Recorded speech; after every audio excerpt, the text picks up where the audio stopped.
akhirnya setelah lewat 3 tahun itu mulai galau. Jadi kalau ditanya orang ke acara yang tadi yang nggak mau kepikiran, tapi akhirnya masuk juga di hati, sedih kayak gitu ya.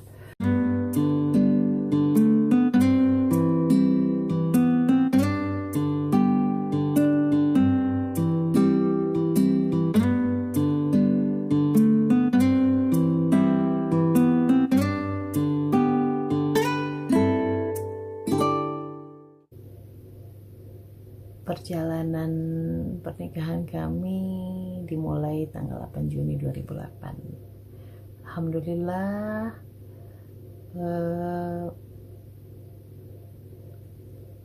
setahun, 2 tahun, 3 tahun, 4 tahun, 5 tahun, nggak kerasa ya, nggak kerasa karena saking menikmatinya berdua bahwa loh kok ini ada yang kayaknya masih ada yang kurang nih gitu ya.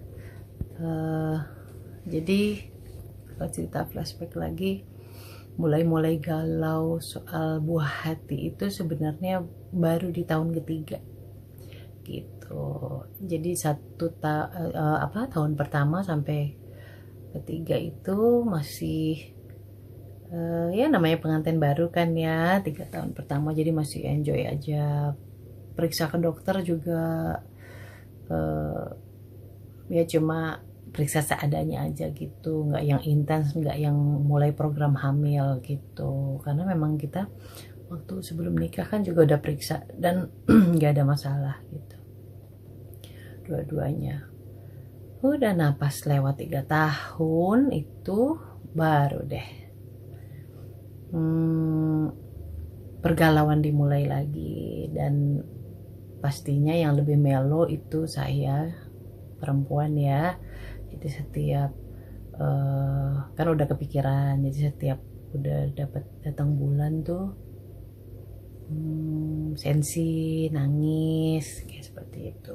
Belum lagi kalau setiap acara ada yang nanya-nanya, wah banyak kan ya wartawan nanya, apalagi kayak Widi Nola udah gantian deh tuh ya punya anak. Tapi tadinya saya tuh enjoy itu ya udah, saya anggap anak-anaknya Nola juga anak-anak saya, anaknya Widi, terus ponakan juga ya, anaknya Kamaya, Farel, Demian itu udah seperti anak sendiri. Tapi ya tetap bagaimanapun kan hati kecil tuh pengen ya, tetap pasti ada lah gitu. Ya itu akhirnya setelah lewat 3 tahun itu mulai galau. Jadi kalau ditanya orang ke acara yang tadi yang nggak mau kepikiran, tapi akhirnya masuk juga di hati, sedih kayak gitu ya. Tapi alhamdulillah karena Mas Surenya juga suportif sekali, terus tipenya juga dia tetap support. Malah sempat ada statementnya Mas Surya itu yang bilang, yang kalaupun kita misalnya ya takdirnya kita tidak dipercaya untuk punya buah hati, aku akan sangat-sangat tetap bersyukur gitu ya untuk menghabiskan sisa hidup aku sama kamu berdua aja. Jadi ya sikap suami yang seperti itu, alhamdulillah itu juga satu berkah yang saya syukuri sekali ya. Akhirnya saya juga tersadar ya gitu. Jadi banyak hal yang memang harus disyukuri. Selain pada waktu itu kan ada juga masanya saya fokus kayaknya pengen punya anak, tapi akhirnya jadinya kayak seperti kurang bersyukur dengan apa yang sudah diberikan gitu. Ya udah akhirnya saya berubah mindset saya, ya udah deh, sambil ya kita ikhtiar tapi juga nggak boleh terlalu jadi pikiran yang ngoyo sama satu hal itu ya. Tapi akhirnya ngelupain sama berkah lain yang udah diberikan sama Allah, yaitu salah satunya kan suami yang baik, yang mencintai saya, menerima dan support sekali. dan kita juga sama-sama ya, kita sama-sama gitu untuk berusaha, kemudian ya nikmat berkah kesehatan, itu hal-hal yang pada saat itu ya udah akhirnya saya fokus ke situ aja, kita syukurin apa yang Allah kasih. Alhamdulillah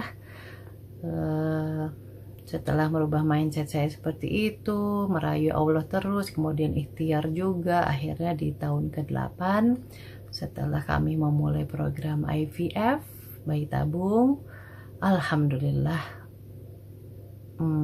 jawaban dari doa-doa kami pada Allah yaitu di tahun ke-8 akhirnya saya hamil gitu. Itu kebahagiaan yang luar biasa ya, yang selama 8 tahun itu kami nantikan. Udah deh, akhirnya di tahun 2016 itu oh ya, tunggu flashback dikit. Kenapa saya selalu melo sama bulan April itu, yaitu selain ulang tahun saya ada ulang tahun almarhum papa, kemudian ya di April itu adalah sebenarnya akhir Maret saya mulai program, dan tapi di April itu adalah proses dimana saya menjalani semua proses IVF ya kan, mulai dari yang OPU, terus embrio transfernya, kemudian menunggu selama 2 minggu 2 week wait, dan pengumumannya itu semuanya prosesnya di bulan April gitu. Jadi pengumuman juga hasilnya saya hamil juga itu saya tahu di akhir April gitu. Jadi memang berkesan sekali, alhamdulillah.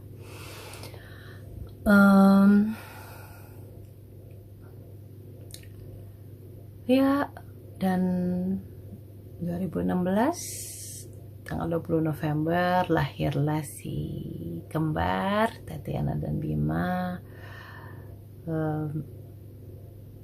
Kembali saya menikmati satu fase hidup baru saya lagi ya, menjadi seorang ibu. Ada prioritas yang berubah gitu tentunya, jadi pekerjaan pasti berubah,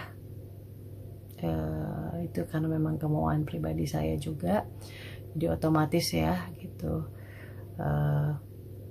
Prioritas pertama saya akhirnya jadi ke anak, tapi tentunya saya juga tetap bersyukur bahwa suami saya tetap mendukung dan memberikan restu untuk saya tetap berkarir, walaupun jujur ada masa-masanya waktu apalagi pas anak-anak baru keluar NICU ya, itu saya sempat kayaknya saya resign aja, saya nggak usah nyanyi lagi, saya mau fokus urus anak-anak, apalagi anak-anak kondisinya begini ya, prematur pada saat itu. Tapi justru Mas Surya jadi orang pertama yang justru memberi saya semangat lagi bahwa sayang dong bakat kamu, terus ingat karir kamu sampai sejauh ini bukan hanya jerih payah saya sendiri, tapi banyak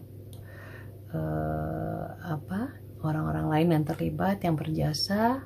Salah satunya adalah almarhum papa saya ya, waktu itu Mas Surya mengingatkan bagaimana dulu papa mama tuh support saya tuh luar biasa ya, sampai akhirnya karir saya seperti sekarang gitu. Oke, akhirnya ya udah saya semangat lagi setelah anak-anak umur 7 bulan waktu itu, 5 bulan saya pertama kali nyanyi lagi. Udah deh, akhirnya ya udah saya tinggal mengatur waktu aja gitu. Jadi alhamdulillah tetap masih bisa berkarir, tapi itu tadi prioritasnya tetap anak-anak dan keluarga.